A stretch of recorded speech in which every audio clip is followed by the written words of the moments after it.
Hi, welcome to the Indie Wine Podcast. My name is Matt Wood, and this is episode 90. Today I'm talking with Louie Seamus of the Vinguard.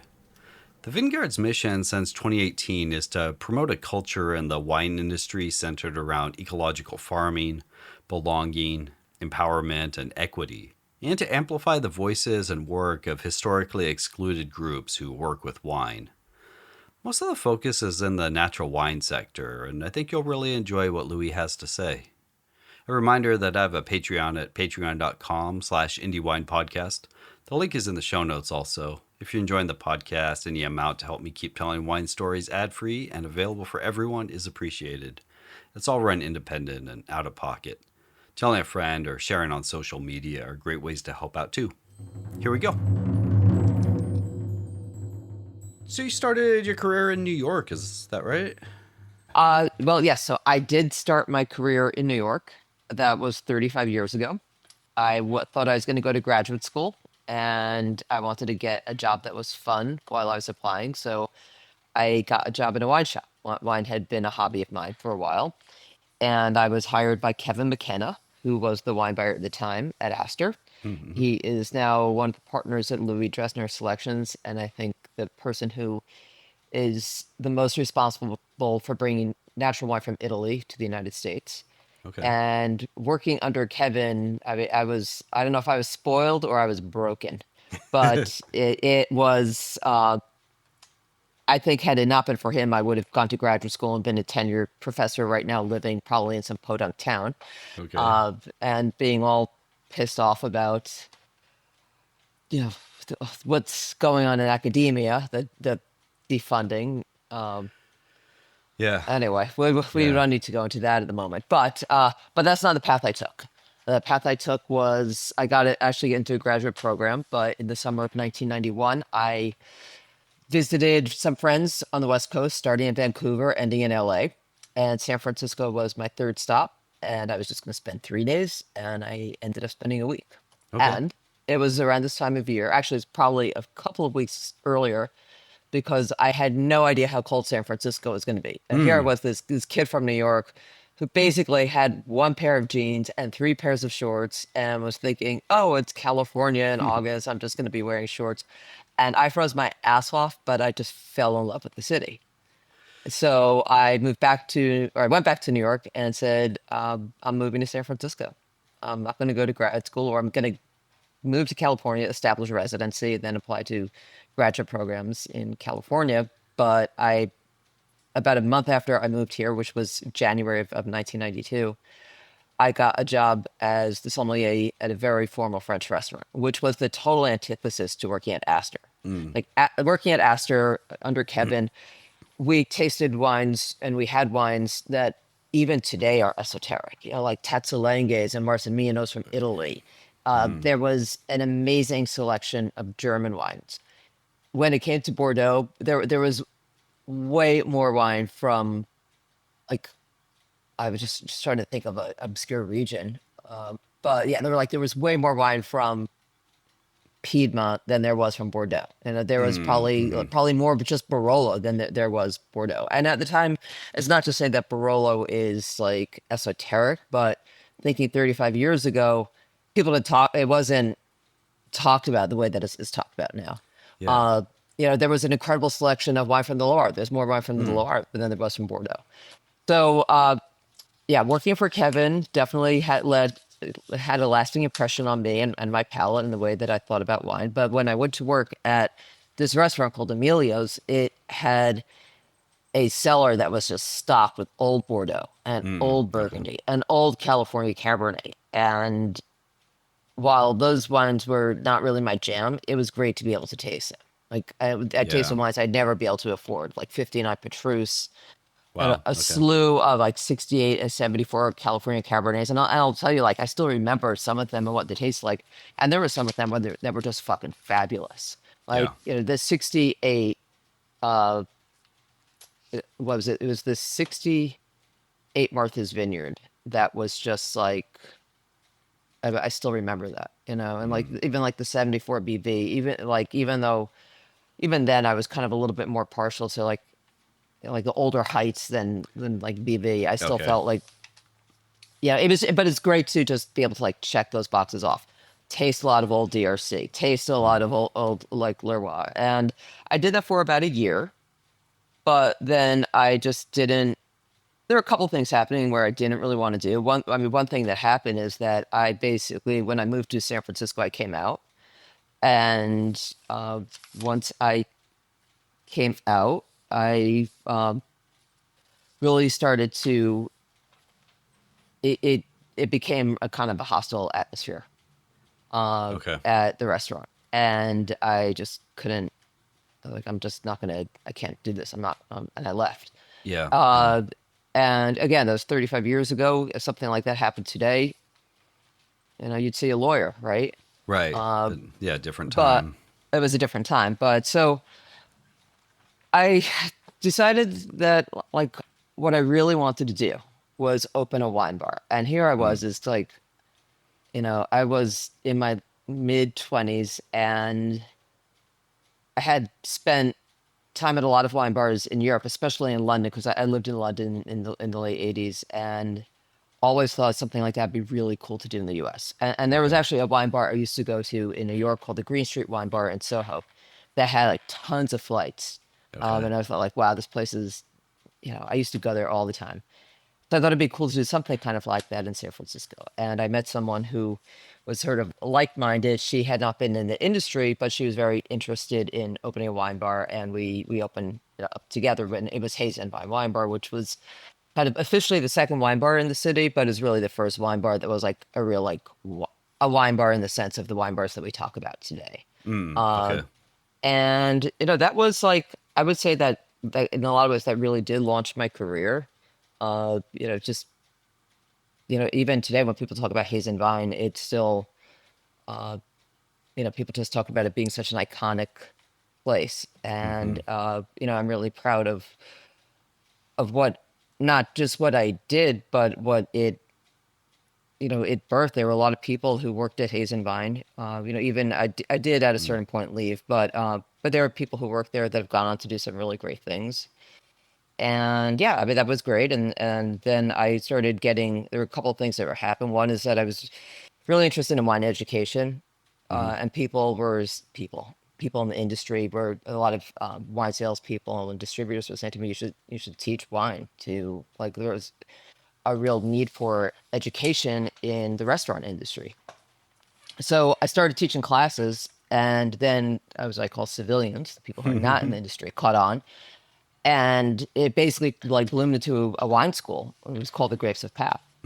At the same time, I was also making some movies. I was kind of interested in film, so Okay. and nothing to do with wine. And I I wrote a short screenplay that won a screenplay award. Oh, nice. And Awesome. so I did not get to direct it, and that is, and so I wasn't really pleased with how it turned out. Yeah.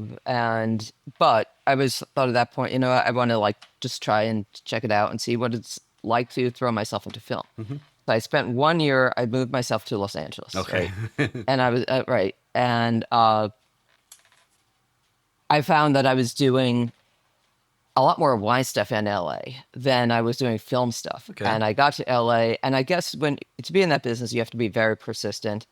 And I just like, my bullshit meter is just like, I just can't put up with that kind of stuff. Yeah. Like, Yeah. I'm just not wired that way. So I had been thinking about opening something kind of like Haze and Vine, but that would have a full kitchen. That's something that was always kind of in the back of my mind. And I ended up after a year, and I was dating somebody who was living in San Francisco. So I was in San Francisco like every other weekend anyway. So I basically came back to San Francisco and like within a couple of years opened Cop Wine Bar and Kitchen, which was one of the first places in San Francisco to have natural wine. At least like when we were calling it natural wine. Like there were always some natural wines that were out there and we had them at Haze and Vine, but you didn't really talk about it. Like if you said your wine was organic, or that the vineyard was organically farmed, there's actually a stigma then. So nobody talked about it, even though I knew that there were a bunch of people who were farming organically. And I was always like seeking those folks out. So getting back to like 2005, I opened up Cov and at the same time started writing about wine for the San Francisco Examiner. And Cov was great, but we were killed by the recession. Mm-hmm. We were had in 2008, we grossed over $1 million, but the last quarter, which is usually your biggest quarter, was just a total dud for us. Uh, and we really tried to hang in there, but we couldn't. So, and I continued writing for the Examiner, and I did a bunch of consulting and different kind of like events. And I really started in 2013. I started the Vinguard as a natural wine blog, Mm-hmm. and I started to notice a couple of years later that the sexism in the industry was like, it's not that I didn't notice it before, but it was just like it just seemed like it was kind of getting out of hand. And maybe it wasn't getting out of hand. Maybe it's just that I was just something in me was like, this is really fucked up. Okay. But another thing is that I was also like really firmly in the Bay Area natural wine scene. Mm-hmm. And it was great because there were all of these people who were kind of saying like, screw you to conventional wine making, and a lot of conventional winemaking was never really my thing to begin with. Mm-hmm. And there are a lot of like really bright people, and people who were. It was just a really exciting time. At the same time, though, there was a lot of misogyny, and I started Mm-hmm. calling it out, and that did not make me very popular with certain folks. And I just continued, and as I started to see the misogyny, I started to notice the racism and the other inequities. So, and I would see it. I would hear things at tastings, or like I would go to a tasting, Mm. and I would notice how the winemakers would totally ignore women. Okay. And again, like I was thinking to Yeah. myself, is that something that I didn't notice all those years before? I think I Mm. did, but they didn't. The thing is, I felt like they never really ignored me. Like I never Okay. really got that. Uh, Mm. at least when I was like a buyer, I never really felt that like I was being dismissed. It was when I was no longer a buyer, Okay. and I think it's also as another thing is getting older. There's a lot of ageism in the industry Mm. too. Mm-hmm. But when I was like this young hot buyer, quote unquote, uh, I was treated differently. But I would look around and I would see how women were being treated, whether they were consumers or they were in the industry. Mm-hmm. And another thing too was like being queer. I think I was treated a little bit differently, and a lot of times I always felt like I was kind of one of the guys, but I wasn't because I wasn't. And Yeah, I just started to like really observe a lot of things that I guess it's not that I didn't see it before, but it just really started to bother me. Frankly, there were things I didn't notice as much, and maybe there were things that were happening that actually were just not happening before. Okay. Like I would be, at a gathering somewhere, like let's say at a shop, perhaps a shop, that I one time worked in. And then all of a sudden, it's like, it's late at night, and all of a sudden the cocaine comes out and the shirts come off. Mm-hmm. And that's really like, that's actually not a safe atmosphere for women. It's also a really like brazen display of power because men feel entitled to do that, or they feel comfortable doing that, and women don't. And yeah, I just it started to make me feel like really uncomfortable. Yeah. Mm-hmm. So And I would hear from, I guess, I know I feel like I'm rambling on about this, but I think it's really important. I would hear Yeah. from other people about things that would happen at tastings, Okay. like sexual harassment and even sexual assault. So in Wow. 2018, I decided, I was like, let's have a wine tasting that's about promoting women and creating a safe space for women. Mm-hmm. So I had the first wine fair, and the Vinguard was not a nonprofit yet, but it was still like, it was a blog, and I was still writing about stuff. Yeah. And we had the first wine fair, which is a natural wine tasting for women who make wine or are involved in a winery or import business.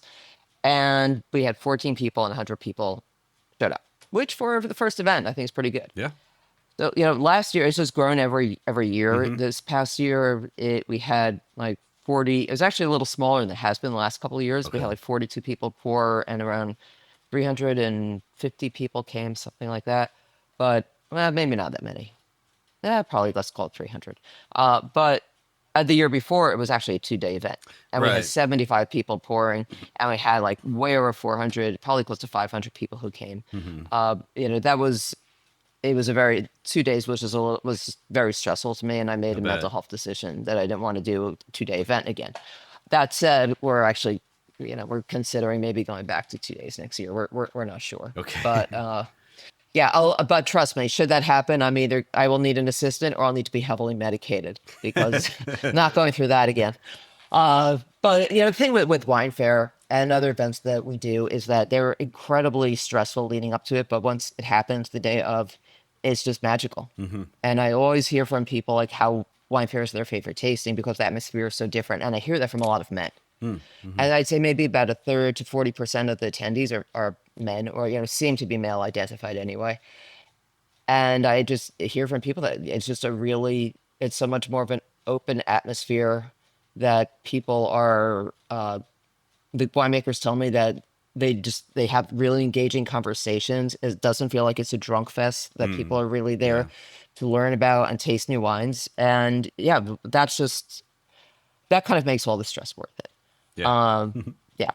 So, but in addition to, just to segue into some of the other work that the Vinguard does, we are also involved in uh, doing events with LGBTQ winemakers. We Hmm. started that in 2022, and that's actually called Wine Flare. Yeah. And we do that in collaboration with Co-Fermented, an organization started by Onyx Acosta, which their thing is really just about like amplifying LGBTQ winemakers and wine professionals. Our purview is a little broader, and we're also very firmly in the natural wine camp. You know, Mm-hmm.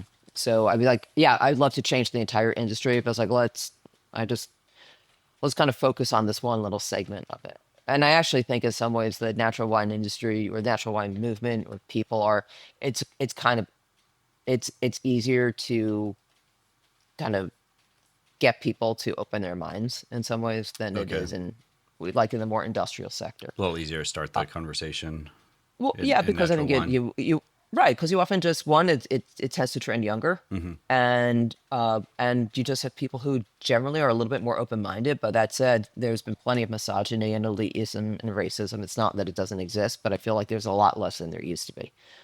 That is in part because, and I noticed this after COVID, a lot of businesses that started opening up were opened up by people who were queer or like women or black and brown. I mean, I won't say a lot, but a lot more than before. Sadly, with the way that the industry is contracting, I'm seeing some of those businesses close. Hmm. But there's still, I feel like there is a little bit of a different mindset than there was, let's say, 10 years ago. And I also think that some of the players and the people who were around 10 years ago have realized, like, yeah, we need to change our ways. Okay. And I think I mean, that's not to say that's true everywhere. There's Hmm. places I still go to, and everyone who works there is a white guy. But then there are a lot of places, I'd say that's more, to me, that's actually more the outlier, Okay. than it is the rule. Hmm. Where 10 years ago, that was more the rule. So, yeah, we've been doing these events called Wine Flares with LGBTQ winemakers since, as mentioned, 2022. And now it's more important than ever to do them. We're planning on doing a few in Texas. Well, Texas, yes, and Florida next year. We did one in Texas in 2024, and it's important to do them everywhere. Hmm. It's not like there isn't homophobia and transphobia in other places. I was reading earlier about how in Los Angeles, a clinic that used to do gender uh, like transition work with youths is no longer doing it because they're afraid of federal funding being pulled. Yeah.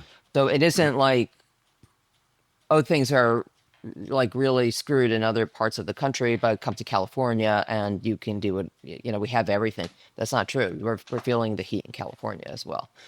But it's definitely, if you are a trans person, you're better off right now, and just in terms of your rights being in California than Hmm. you are in Florida or Tennessee or Texas or sadly most other states. So we think it's very important to show representation and to support queer communities Hmm. and to boost the queer winemakers. Like now, there are so many winemakers that are queer identified. When we had Wine Flare in San Francisco in March, 14 people poured. Yeah. It's awesome. And yeah, it was fantastic. It was the biggest one we've had, and because so many people live in California, it was a lot easier to wrangle them. But it was this really fabulous event, and I keep hearing about more people who are queer who are making wine, and yeah, like it's it's it's wonderful to have this diversity. At the same time, let's not kid ourselves. There's still a lot of discrimination, and there's still a lot of places where there's really tremendous oppression. Hmm. So what we are trying to do by having these events is to, provide community Hmm. and and create communities and create like an interplay between the wine industry and consumers. And if someone comes to an event and they're queer and they're like, "Wow, this is so great! These people like you're making wine and like you're living your dream. Maybe I can live my dream, whether it's making wine or doing something completely different." Hmm. So that's that the hope is to be able to do a lot more wine flares next year, and we're even thinking about doing them internationally. Wow. Yeah. What is the response? I guess you've had a pretty great response on some of the other ones outside of California that you've done, like in Texas. How do you feel like those kind of differ from the California version, either with winemakers or crowd or? Yeah, when we did it in Texas, and it was Austin, and yeah, I mean Austin's very queer. That said, it's still Texas, and there are draconian laws in Texas for so many things, Mhm. including anything that's LGBTQ related. So they were incredibly appreciative. People were really very, very appreciative of it, and I think that's true everywhere. But I get the feeling that they just don't see that much of it. But yeah, they have Mhm. Pride and they have things that go on during Pride, but you have something that's really focused on, it's not so much focused on being, yeah, it's focused on being gay, but it's focused on wine, Mhm. it's specifically natural wine. And getting to meet winemakers. Like we had winemakers from Oregon, we had a winemaker come down from New York. I think there was just this really wonderful feeling in the room Mhm. and throughout the tasting of like of community. Like yeah, you might someone might be from Oregon, and then there might be people there from Austin, and a lot of people who live in Austin are not necessarily from Austin. They might be, they might be from New York, but they also might be from a small town in Louisiana, Mhm. right? Mhm. Mhm. And just bringing everyone together, and it was really so joyful. And granted, that was also in June of 2024 when the political atmosphere was very different in this country. Sure. So, and as we know, things have really changed, and a lot of LGBTQ people are really terrified, you know, uh, of we're terrified of losing the rights that we have, and then in parts of the country, people are really afraid for their lives. Mhm. So we feel like it's really imperative to have these events in other places. And yeah, it is, it was great to see in Austin how much was appreciated. We had an event in Nashville a few months Mhm. ago, and that was smaller. Okay. But it was like the people who came were really stoked. Like this is Mhm. great, and we're thinking about like doing Nashville again next year too. It's like we Yeah. planted a seed. Let's see this big queer plant of wine grow. This big queer vine, I guess. I think I just might have come up with a graphic. Yeah. Anyway, but it was yeah, but yeah, I'm looking forward to that. So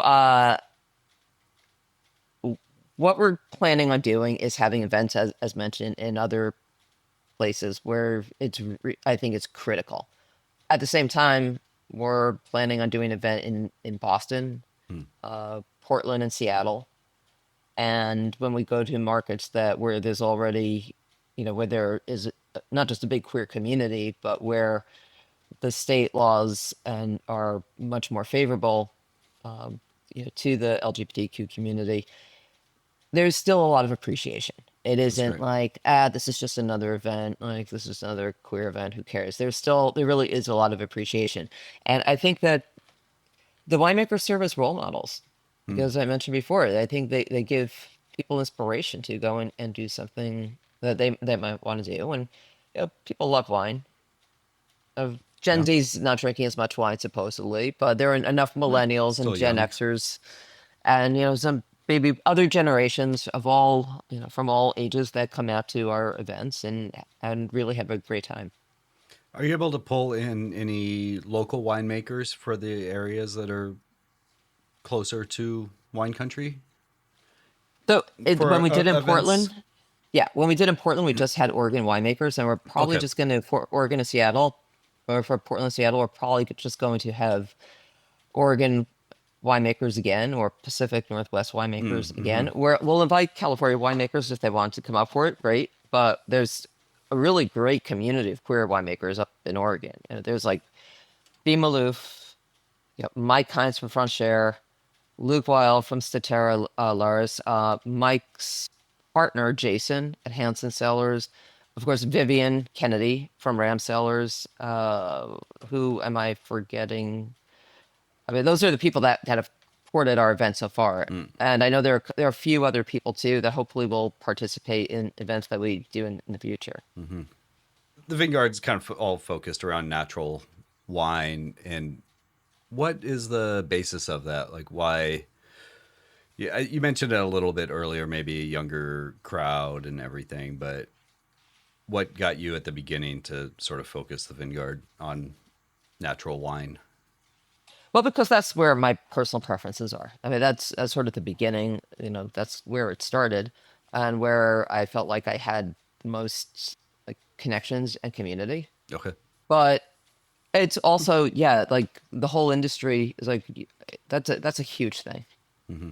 And I think if you could really try to get one sector, especially a very influential sector, to be on the right side of issues and to have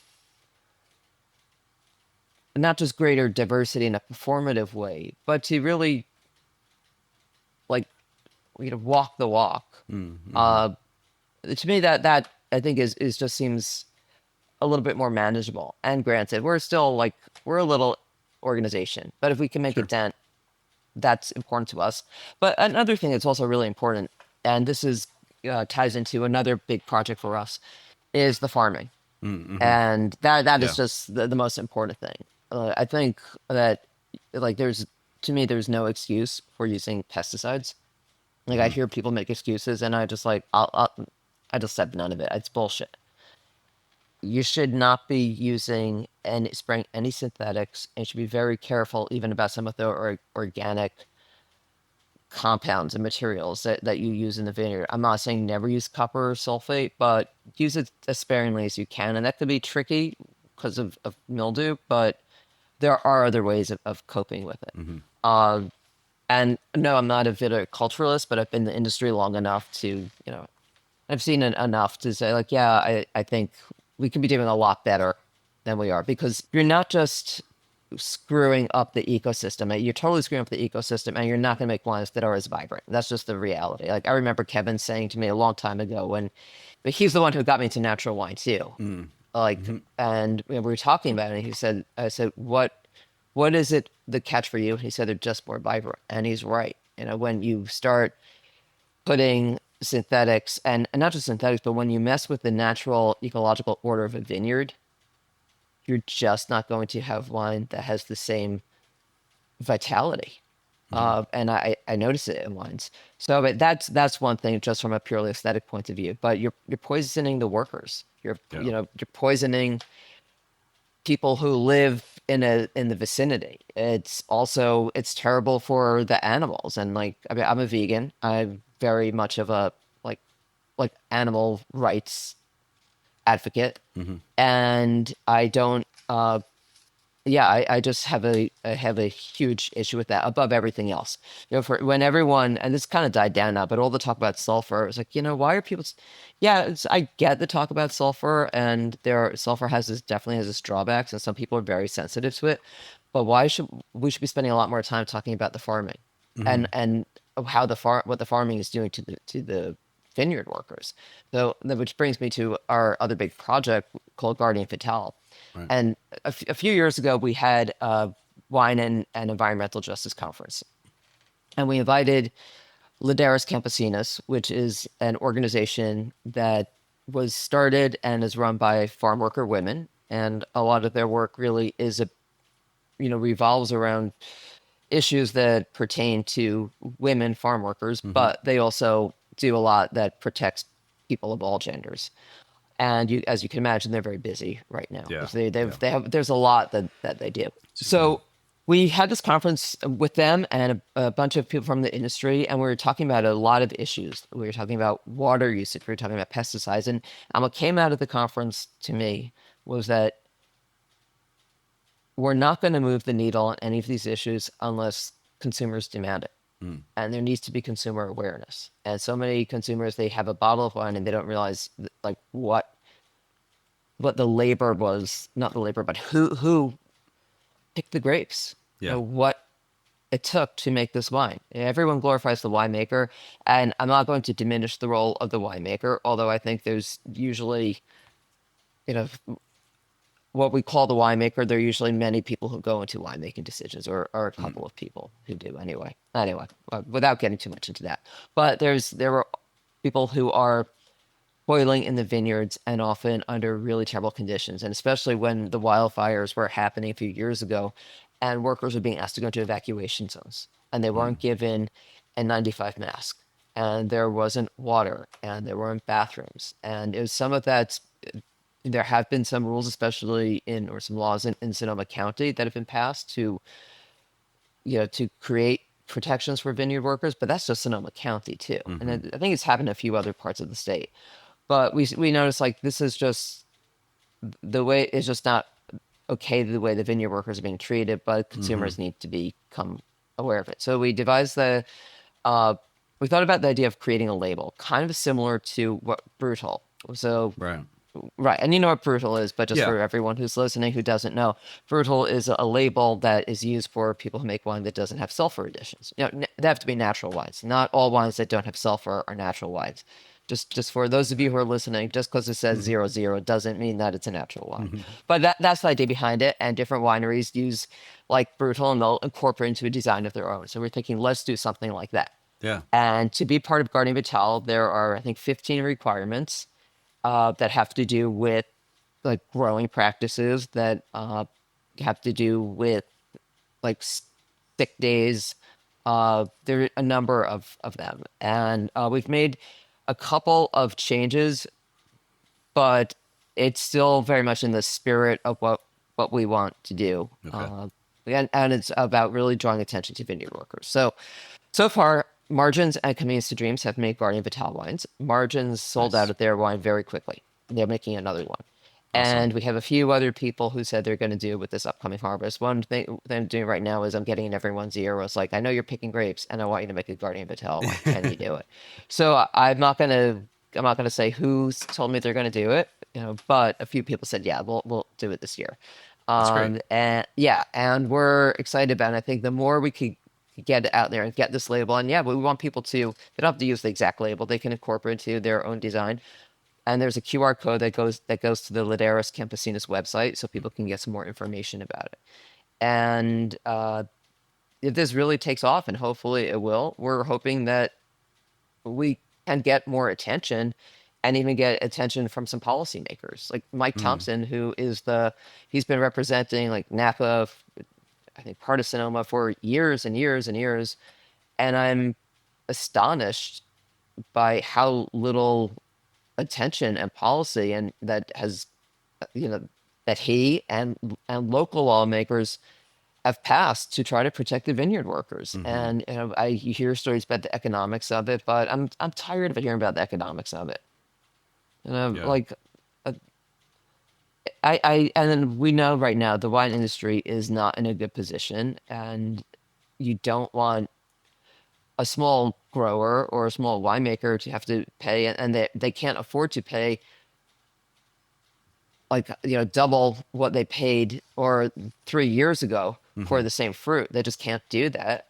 But we need to figure something out. Like, how are we going to make this industry that is actually really sustainable for everyone, and that everyone from the vineyard workers to the people, on up is getting paid a living wage. And Mm-hmm. this is a problem that is not just the wine industry. This is a problem that is endemic to this entire country. Yeah. And unfortunately, until there is a really good social safety net, we're going to be facing this incredible challenge. And it's not like there's going to be a an improved social safety net. It's only going to get worse for the foreseeable future.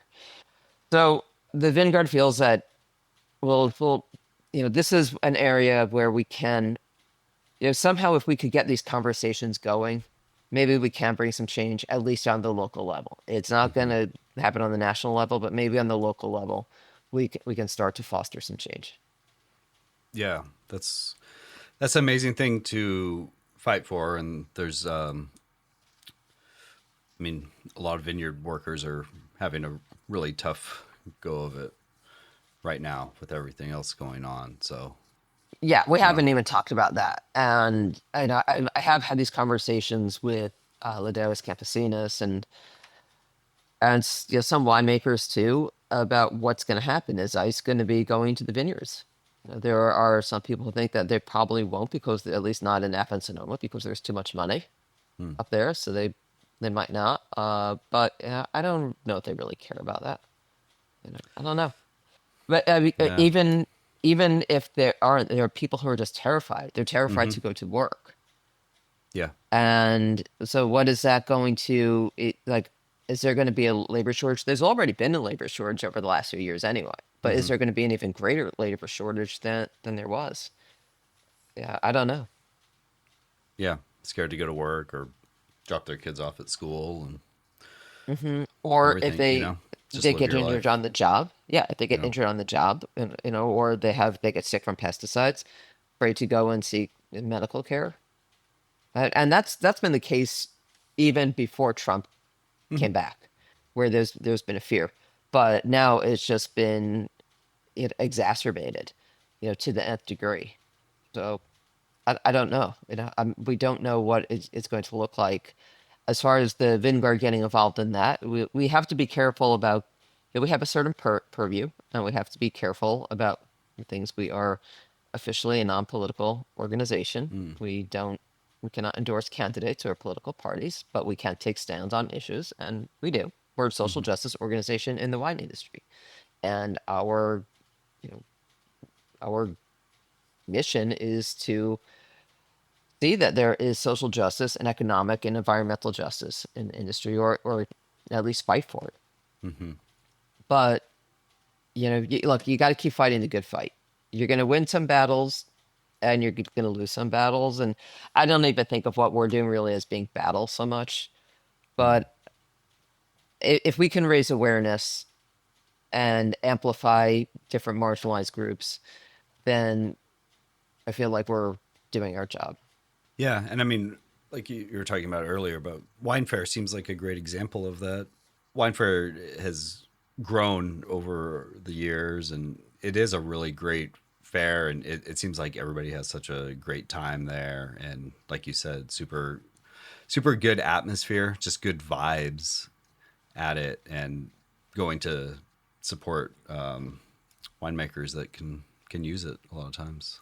Yeah, there are people who pour at Wine Fair who came as consumers Mm, and are like, "Wow, I'd love to make wine." And so yeah, they tried their hand at it, and now they're pouring. that's I mean, yeah, it would, and it's yeah. yeah, that's so satisfying to see that. Hmm. Uh, uh, a lot of winemakers have day jobs, Hmm. and that's just true of the industry in general, because it's not a high paying industry, and unless you have a very successful business, it's really hard to make a go at it as a full time gig. But it is definitely a passion project for a lot of people. There are people who are teachers who pour at Wine Fair, Mm-hmm. people who work in design, and then there are people who are full time winemakers, or people who have jobs working for other wineries, and then they make their own wine too. Yeah, yeah.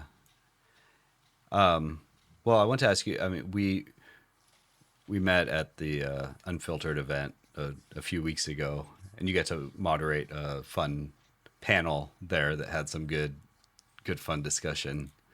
I Yeah. thought at a different wine fair.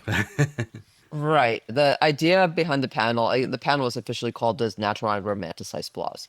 I didn't particularly love the title because I don't necessarily think of what we consider flaws to be flaws. Mm. So I didn't that, but I couldn't really come up with a better one. So I was like, okay, let's just go with that. And there were basically it was me and four people who were on the panel, and the three people on the panel were pretty much like-minded in that wine is, and they were all people who are more or less natural wine folks to one degree or another, and they were all of the mind that wine is subjective, and what's important is to give people a range and explain to them like what it's about, and don't try to force their their taste on other people, even if they don't mind wines that have volatile acidity. Like they realize not everyone does, but Hmm. also that if there are people who do like, let's say, volatility or Brettanomyces, there's nothing wrong with that. That it can add complexity. And there was one person on the panel who was much more old school about it.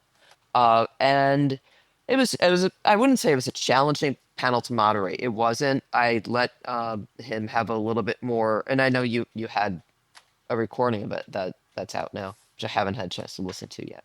But I figured that since he was the one person who took that viewpoint, I'd let him talk a little bit more. Um,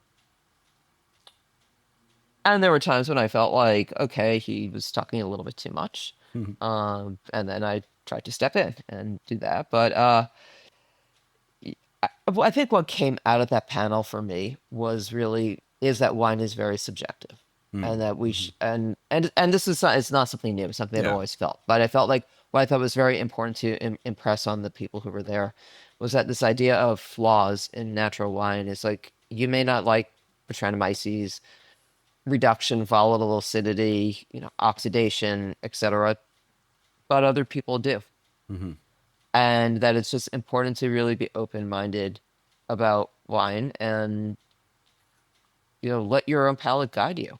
Hmm. Hmm. And and I think one thing that's really different now from how things were, let's say 30 years ago, 25 years ago, is that there isn't the idea of what is a correct wine is not so much like there anymore. And like I've Hmm. always rebelled against it anyway. That's like the reasons why I've never done the MS or MW or any of that is because that there's well there are a few reasons, but there this entire idea of like what is a correct wine and what wine should taste like, and Hmm. like I don't know, to me that's always been a bunch of crap. Um, you know, I I've always had a penchant for things that are a bit different. Hmm. There are times when we at Hazenwein and at Cov when we had wines that had reduction, and yeah, I knew they weren't for everyone, but there were some people who actually really dug them. Yeah. And then terroir opened up, and there's a lot of wines that have reduction, right? Or a lot of wines that have volatile acidity. And yeah, there are more and more people like, yeah, actually, this isn't bad. And I think you shouldn't tell people like a wine is flawed Yeah. before somebody has a chance to try it. I think you can point out to someone certain qualities about it. You could say this wine, yeah, it has kind of a vinegary note. It may be a little barnyardy, and let people judge for themselves. Hmm. So yeah, that was that panel. But I mean, just the event itself, just unfiltered, but I thought it was a very cool event. It was the first time that they'd done it, and it seems to me like they're gonna do it again, and maybe going forward they'll hone in on it and a little bit more. And obviously, every time you do an event, you figure out what works, what doesn't. And like with Wine Fair, we've done it, I think it's 8 times, but still every year we learn something new. Yeah. Little tweaks. Yeah. And yeah, I think that it's exciting to have another event like that. One thing that I felt about it is that it was very unpretentious, which was nice. Mm-hmm. Sometimes wine, especially natural wine tastings, can be, they can definitely have a certain air to them. Or for that matter, if you go to like a high-end Burgundy tasting, or you get a kind of a certain air to that as well, where it doesn't foster an atmosphere of belonging. And I felt that Unfiltered was very welcoming. It wasn't as hard as it wasn't a strict natural wine tasting in the way that Wine Fair is. And there are people who would say that Wine Fair is not a strict natural wine tasting because we allow wines that are sulfur. Okay. I don't need to fight that fight. I don't really care what people say. But there were some wines that unfiltered, not too many, but a few that were inoculated. Okay. Uh, they need to figure out if they want that to be a requirement or not going forward. But there were a lot of wines that I thought were quite good, and there are wines that I was introduced to, and some I dug, and some I didn't. But it's always great to try new stuff and see people coming out and making wine, especially with what's happening in the industry right now, where Hmm. there is this contraction, and a lot where just there are people who are just not making wine anymore, or they're skipping this vintage.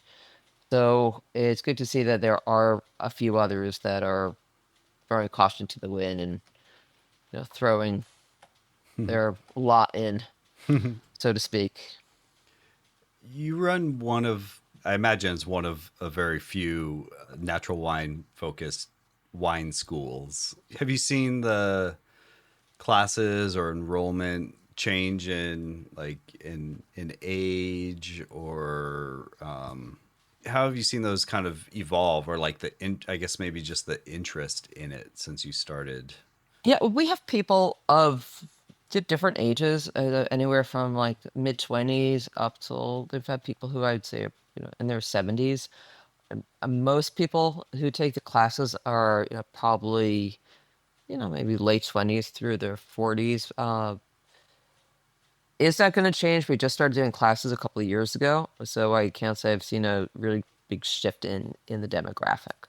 Yeah. Okay. Um, yeah, yeah, but that might change. As I say, if Gen Z is drinking less, maybe that will change.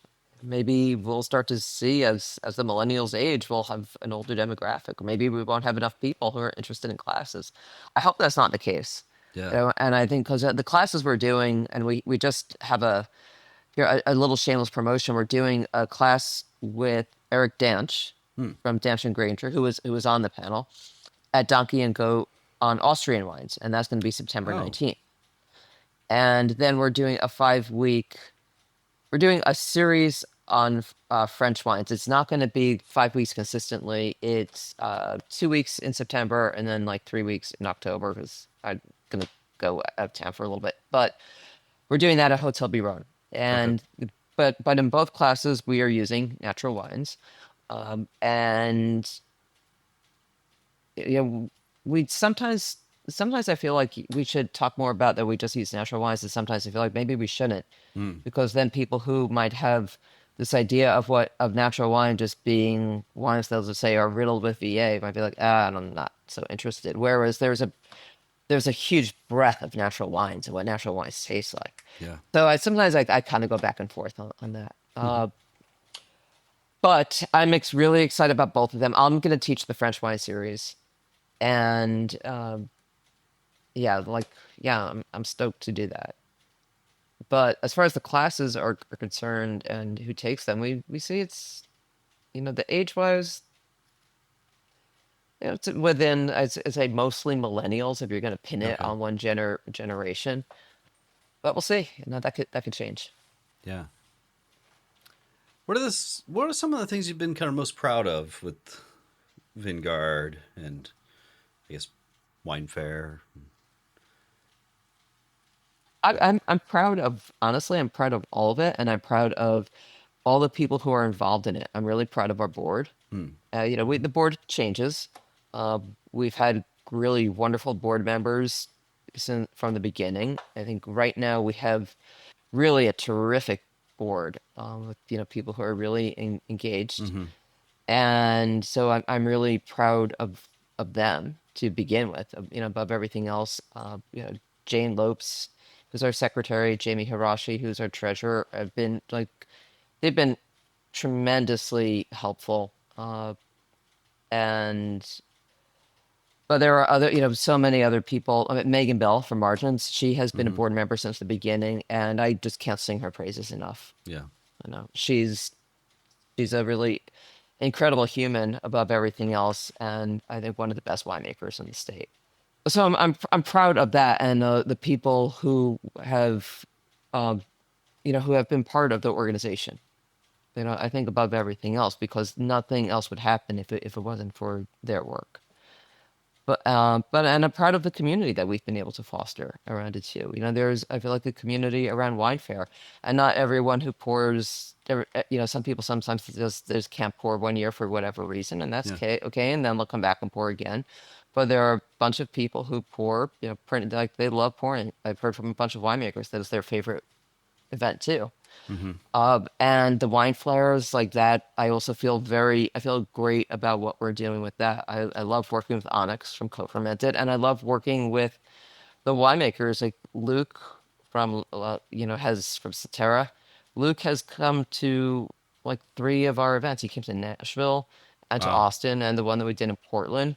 We've had, it's just, it's great to get to know these people too and Hmm. see how committed that they are, where they feel like they want to use their work to try to change things and Hmm. to foster, not just foster a sense of community, but also to support like, the LGBTQ community. That gives me great satisfaction and that makes me proud. And then right now I'm feeling really good about Guardian Vital. We're just getting it off the ground. But just seeing that we have like two great wineries, Kimmy's to Dreams, and like they made this Syrah that's just killer. Like that's something you'd want to age. And then the Hmm. wines that Megan is making, and other people who are interested in it. Like I feel really proud about that too. Yeah. So it's like this is not an easy time to have a nonprofit organization. I Funding can only is imagine. Yeah.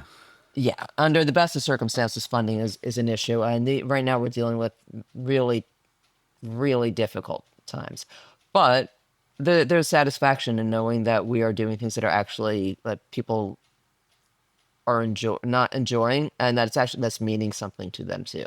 Mm-hmm. And fostering like connections and relationships, like with Lideris Campesinas. I would have never known they existed, but I was introduced to them through North Bay Jobs with Justice, and we've been collaborating with them for the last few years, and we talk to them about issues, and it's like, and I think it's a really wonderful organization. Hmm.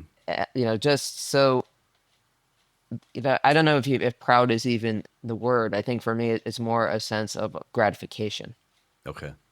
yeah, than it is pride.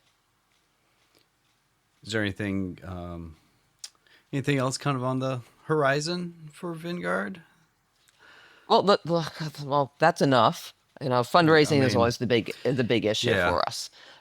Yeah, and God, if there's anyone who's listening who's interested in donating, well, please let us know. You just go to the website, thevingard.com. You could always make a donation there, or you could always email info@thevingard.com. Uh, so that's always a big thing. And yeah, I don't like fundraising. There are people who actually really get off on it. I don't love it, but it's part of my job. It's something I need to do. And I feel like I can as I feel so passionately about the work that we do, it makes it, I wouldn't say easier, but it makes it less uncomfortable to okay, ask people for money. right. Yeah. Get used to it a little bit. You get Yeah, I mean, some I of the don't love butterflies it. out. Right. Yeah. I don't love asking. Honestly, I don't love it, but I Yeah, wish we could just have like, grants or government funding, but that's just not the way things are.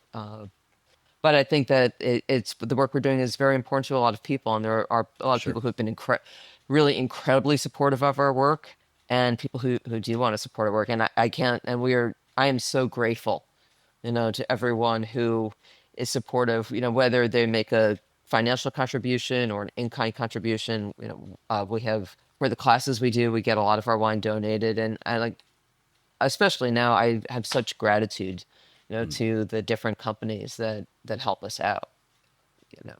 But as far as like what's on the horizon for the Vinguard, yeah, we're just trying to get more people to make a Guardian Vital wine, trying to get these wine flares up and going in different cities and Hmm. perhaps different countries. And then with Wine Fair, we'll see. We always threaten to do wine fair in a different location, but then it comes down to, and I get lazy, and it's just like, oh, let's do it in San Francisco. I mean, it's not a matter. It's not getting lazy. It's just sometimes it's logistical and just having the time to make it happen. Yeah. I wouldn't do it instead. I don't think we would do it instead of San Francisco. We would do it in addition to San Francisco, Okay. and that potentially could happen. Like I would love to do something perhaps in Mexico City, Oh. or Oh. yeah, or in London. We'll see. Mm-hmm. I am going over to London in October, so you know, perhaps Scouting for I'm doing, locations. yeah, perhaps doing a little scouting. Yeah, but yeah, we're just trying to be part of a wine community that is suffering at the moment. People are Mhm. suffering financially, and a lot of people are really mentally like struggling. Yeah. Yeah. And this is, you know, th- at least the people within my circle, the wine community, are people who are compassionate Mm. and care about other people and are very upset about what's happening in the world, and and the ways in which it affects their business, which it very well could, from with the immigration policies. And so if we can bring some joy with some of our events that we do to brighten up people's days or evenings, and to give winemakers greater exposure, then that's something that is important for us, and we want to continue to do more of that. Mm-hmm. We also, I guess, another thing I should say, and I want to start working on this, is creating a directory of women-owned wine businesses, because I do see women are disproportionately being impacted by the economic contraction. Okay. Like the wine shops that I see closing down are owned by women, uh, Mm. and yeah, that upsets me. For sure. And I honestly, I know from having gone through this with the recession in 2008, that at the end of the day, men are often given more support and more leeway than women are. And it's unfortunate, but that's just the reality, and it's not just the wine industry. I think it's most industries. So if we can, we're talking about trying to create some resources so that people who want to support women-owned businesses, know where to go. Yeah. Oh, that Yeah, sounds but great. that is on my agenda of things to do. Yeah. But yeah, hopefully, we're starting to. I do want to start working on that, so we can start getting some stuff up on our website in the next few weeks. Oh, awesome. Yeah. Yeah, Pretty quick. yeah, yeah. Is there anything we kind of missed or that or glanced over or anything that you'd like to talk about? Well, there's lots I'd like to talk about, but not necessarily on this podcast. Okay. Okay. Uh, no, I feel Yeah. like I think with the Vanguard and what we're doing right now, I think we really hit all the bases, and I really appreciate your inviting me on and taking the time to discuss it with me. Yeah, of Um, course. yeah, no, thank you. It's great to learn more about what you're doing, and I've enjoyed Wine Fair. It's a really great time. I don't know. Well, I'm glad. It makes me happy to hear that, and thank you for attending as well. Yeah, as said, if like for anyone who's listening, if you want to take some classes, actually, we need to put them up on our website. That reminds me, I haven't done that quite yet, but we're going to start posting them on Instagram, and you could always just email info@thevingard.com to find out about them. And yeah, we appreciate everyone who has been supportive of our work. Anyone who's listening, thank you. And we hope that you will continue to be part of what we do in the future. Thanks for listening today. Wine Fair is always a great time, and I'm sure Wine Flair is also. The Vinguard is working hard the rest of the year also, of course, so can use support from all of us if you have the means. It's $12 a month and comes with other perks and benefits at thevingard.com/membership. Of course, attending the fairs or purchasing the Guardian Vital labeled wines help also. Please follow the podcast on wherever you're listening and the Instagram at IndieWinePodcast, and feel free to email IndieWinePodcast@gmail.com with comments, questions, or feedback. If you're enjoying the podcast, I'd love it if you told a friend or wine lover about it and help spread the word. Rating, reviewing, or donating at patreon.com/IndieWinePodcast helps a lot too. It all goes to offsetting podcast expenses, keeps it ad-free, available for everyone, and allows for more episodes. We'll be back soon with another episode. Have a good one.